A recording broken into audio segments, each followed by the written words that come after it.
ഒരു പാലം പണിയുമ്പോൾ എന്തിനാണ് ഇത്രയും ആഴത്തിൽ ആ കൂറ്റൻ സ്റ്റീൽ റീബാർ കൂടുകൾ കുഴിച്ചിടുന്നതെന്ന് നിങ്ങൾ എപ്പോഴെങ്കിലും ചിന്തിച്ചിട്ടുണ്ടോ? ഇത് വളരെ ലളിതമാണ്.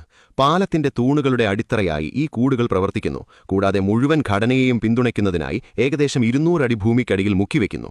എന്തുകൊണ്ട് ഇത്ര ആഴത്തിൽ? കാരണം തൂണുകൾ പാലത്തിന്റെ ഭാരം മാത്രമല്ല താങ്ങുന്നത്. ഗതാഗതത്തിൽ നിന്നും താഴെയുള്ള നദിയുടെ ശക്തിയിൽ നിന്നുമുള്ള വൈബ്രേഷനുകളും അവ കൈകാര്യം ചെയ്യേണ്ടതുണ്ട്. അവ ഉടച്ച അടിത്തട്ടിൽ നങ്കൂരമിട്ടിരുന്നില്ലെങ്കിൽ പാലം മുങ്ങുകയോ തകരുകയോ ചെയ്യാം. നിർമ്മാണ പ്രക്രിയ തീവ്രമാണ്. എഞ്ചിനീയർമാർ 200 അടി ആഴമുള്ള ഒന്നിലധികം ദ്വാരങ്ങൾ തുറന്ന് റീബാർ കൂടുകളിലിടുന്നു. ഭീമാകാരമായ കൂമ്പാരങ്ങൾ സൃഷ്ടിക്കാൻ കോൺക്രീറ്റ് ഒഴിക്കുന്നു.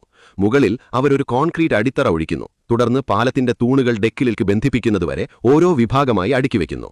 ഭൂകമ്പത്തിലോ വെള്ളപ്പൊക്കത്തിലോ പോലും പാലം പാറ പോലെ ഉറച്ചു നിൽക്കുന്ന തരത്തിൽ ഓരോ കൂമ്പാരത്തിനും ഏകദേശം 3.3 ദശലക്ഷം പൗണ്ട് താങ്ങാൻ കഴിയും.